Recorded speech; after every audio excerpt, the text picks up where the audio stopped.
Hello दोस्तों, आप सभी का स्वागत है एग्जाम अंडर 95 परिवार में। फ्रेंड्स, चैनल पर पहली बार विजिट किए हैं तो प्लीज़ सब्सक्राइब कर दीजिएगा और शेयर ज़रूर कीजिएगा और वीडियो को पूरा देखिएगा, तभी आप कुछ कंसेप्ट को यहाँ पे समझ पाएंगे। यहाँ पे मिक्स्ड है जीएस पोर्शन के लिए। जीएस पोर्शन काफ़ी महत्वपूर्ण होता है किसी भी एग्जाम के लिए और वहाँ पे नंबर कटते हैं। मैथ्स रीजनिंग आप निकाल लेते हैं, लेकिन जीएस पोर्शन में जाके निगेटिव जो होता है जीएस पोर्शन में ही होता है। तो इसीलिए ये मिक्स्ड है, इसमें कुछ करंट अफेयर्स भी है, कुछ साइंस भी है, कुछ एसएसटी पोर्शन भी है। D2O का प्रयोग कहाँ होता है? तो D2O का प्रयोग होता है परमाणु भट्टी में। परमाणु भट्टी में D2O का प्रयोग होता है। D2O का नाम क्या है? ड्यूटेरियम ऑक्साइड है। ड्यूटेरियम ऑक्साइड है D2O। D2O का खोज किसने किया था? तो यूरे और बासबर्न के द्वारा 1932 में D2O का खोज हुआ था। D2O यानी कि इसको भारी जल के नाम से जानते हैं हम लोग, ड्यूटेरियम ऑक्साइड भारी जल। D2O का परमाणु भार कितना होता है? 20 होता है। 20 होता है परमाणु भार। और D2O का परमाणु भार कैसे निकला?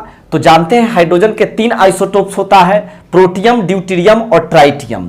तो ड्यूटेरियम जो होता है उसका परमाणु द्रव्यमान 2 होता है और परमाणु संख्या 1 होता है। तो परमाणु द्रव्यमान जब 2 होगा, 2 से मल्टीप्लाई कीजिए कि 2 एटम है और ऑक्सीजन का 16 होता है। तो 4 + 16 कितना हो जाएगा? 20 हो जाएगा। ड्यूटेरियम का या D2O का जो परमाणु भार होगा कितना होगा? 20 हो जाएगा। अगर बात करें D2O का गलनांक यानी कि मेल्टिंग पॉइंट कितना, मतलब फ्रीजिंग पॉइंट, तो जनरली 3.8 डिग्री सेल्सियस होता है और इसका बॉइलिंग पॉइंट कितना होता है? 101.4 डिग्री सेल्सियस इसका बॉइलिंग पॉइंट होता है। फीफा वर्ल्ड कप 2018 कहाँ हुआ था? रूस में हुआ था। फीफा वर्ल्ड कप 2018 रूस में हुआ था। फीफा फुटबॉल से संबंधित है और फीफा की स्थापना 1904 में हुआ था। 1904 में। कान्हा किसली अभयारण्य कहाँ है? तो मध्य प्रदेश में है। कान्हा किसली अभयारण्य मध्य प्रदेश में है। पन्ना मध्य प्रदेश में ही है, जो हीरा के लिए, डायमंड के लिए फेमस है और यहाँ पे टाइगर ज़्यादा है, इसीलिए टाइगर अभयारण्य ज़्यादा है। तो टाइगर स्टेट के नाम से भी मध्य प्रदेश को जानते हैं। मुख्यमंत्री अभी शिवराज सिंह चौहान हैं। हॉर्नबिल त्यौहार कहाँ मनाया जाता है? तो नागालैंड में हॉर्नबिल त्यौहार मनाया जाता है। नेशनल स्टॉक एक्सचेंज की स्थापना कब हुआ? तो 1992 में हुआ और इसका मुख्यालय नई दिल्ली में है। और भारत में कुल 24 नेशनल स्टॉक एक्सचेंज अभी है। मुदुमुलाई राष्ट्रीय पार्क कहाँ है? तो यह तमिलनाडु में है। मुदुमुलाई राष्ट्रीय पार्क तमिलनाडु में है। पंचवर्षीय योजना किस देश की देन है? तो पंचवर्षीय योजना को भारत में लिया गया है, रूस से लिया गया है। और प्रथम पंचवर्षीय योजना किस पर आधारित था? तो हेराल्ड डोमर पर आधारित था और इसमें कृषि पर जोर दिया गया था 1951 से 56। और बात करें द्वितीय पंचवर्षीय योजना का, तो पीसी महालनोबिस पर आधारित था। मॉडल होता है, इसको मॉडल बोलते हैं। पीसी महालनोबिस मॉडल पर आधारित था द्वितीय पंचवर्षीय योजना, जो 56 से 61 था। और पांचवी पंचवर्षीय योजना में गरीबी हटाओ का नारा दिया गया था। पांचवी पंचवर्षीय योजना में यह प्रश्न पूछा जाता है। योजना आयोग का गठन कब हुआ? 15 मार्च 1950 को योजना आयोग का गठन हुआ और योजना आयोग का जो अध्यक्ष होते हैं वो वर्तमान प्रधानमंत्री होते हैं। इसी को बदलकर नीति आयोग कर दिया गया। नीति NITI, नीति का फुल फॉर्म क्या है पूछा जाता है? National institution for transforming India, इसका फुल फॉर्म पूछा जाता है। National institution for transforming India. NITI Aayog का गठन कब हुआ?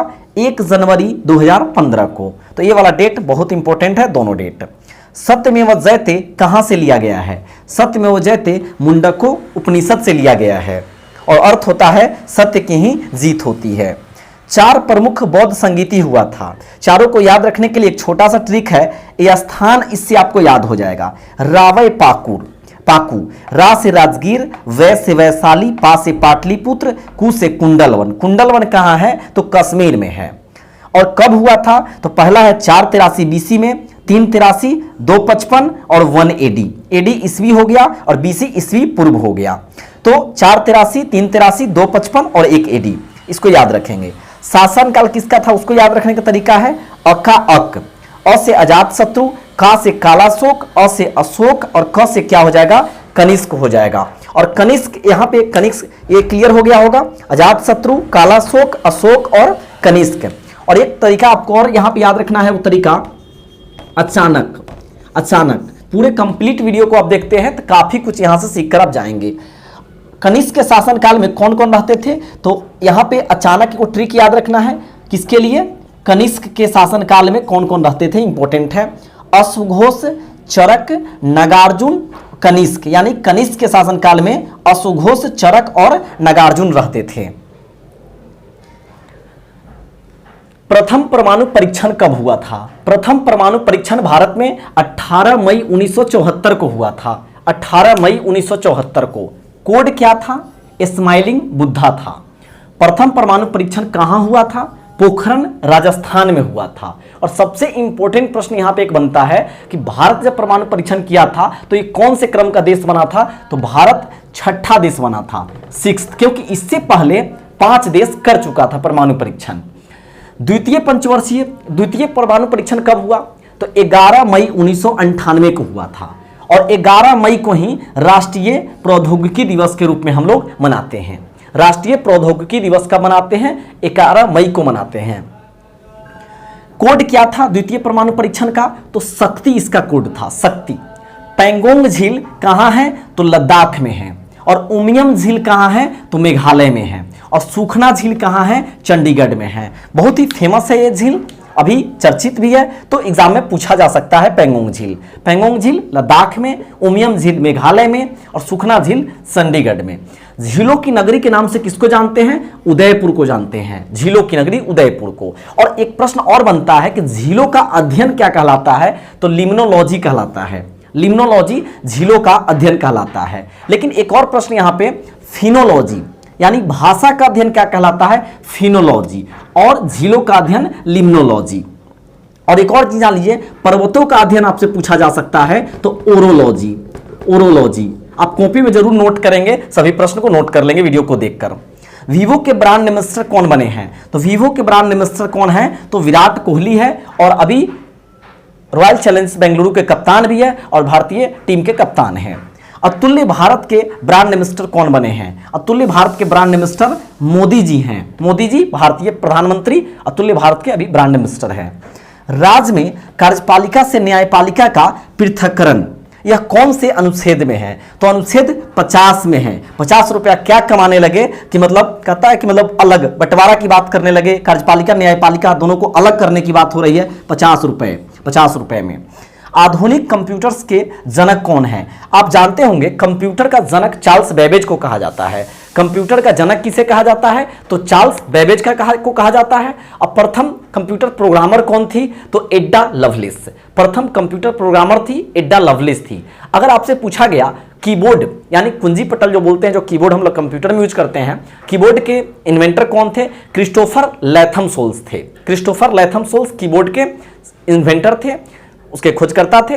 और अगर बात किया जाए माउस का, तो माउस का इन्वेंटर जो है वो है डगलस एंजेलबार्ट। डगलस एंजेलबार्ट। और कंप्यूटर का ब्रेन किसको कहते हैं? कंप्यूटर का ब्रेन सीपीयू को कहते हैं। और सीपीयू का फुल फॉर्म क्या होता है? सेंट्रल प्रोसेसिंग यूनिट होता है। तो यहां पे प्रश्न क्या है? आधुनिक कंप्यूटर लगा हुआ है, ध्यान दीजिएगा। आधुनिक कंप्यूटर के जनक कौन थे? तो एलान ट्यूरिंग हैं। एलान ट्यूरिंग आधुनिक कंप्यूटर के जनक है। प्रथम लोकपाल विधेयक कब पारित हुआ था? 1968 में। और ये प्रश्न खूब पूछा जा रहा है, काफी शिफ्ट में हमको ये चीज क्वेश्चन मिला है। प्रथम लोकपाल विधेयक कब पारित हुआ? 1968 में।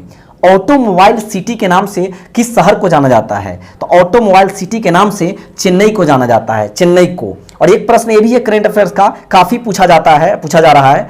पीएम किसान सम्मान निधि जो एक योजना चला है भारत सरकार द्वारा, इसमें किसानों को कितने रुपए दिया जाता है? तो 6000 रुपए दिया जा रहा है, प्रत्येक वर्ष दिया जाएगा। यानी 2000 करके साल में 3 बार दिया जाता है पीएम किसान सम्मान निधि। फ्रेंड्स, उम्मीद करते हैं वीडियो अच्छा लगा होगा। कमेंट बॉक्स में अपना प्रतिक्रिया जरूर दीजिएगा, और कोई सुधार की जरूरत हो तो भी आप कमेंट कीजिएगा। आपका हमेशा वेलकम है इस चैनल पे। और अगर चैनल को सब्सक्राइब नहीं किए तो सब्सक्राइब जरूर कर लीजिएगा और शेयर कीजिएगा और सपोर्ट इसी तरह बनाए रखिएगा। मिलते हैं नेक्स्ट वीडियो में। जय हिंद, जय भारत।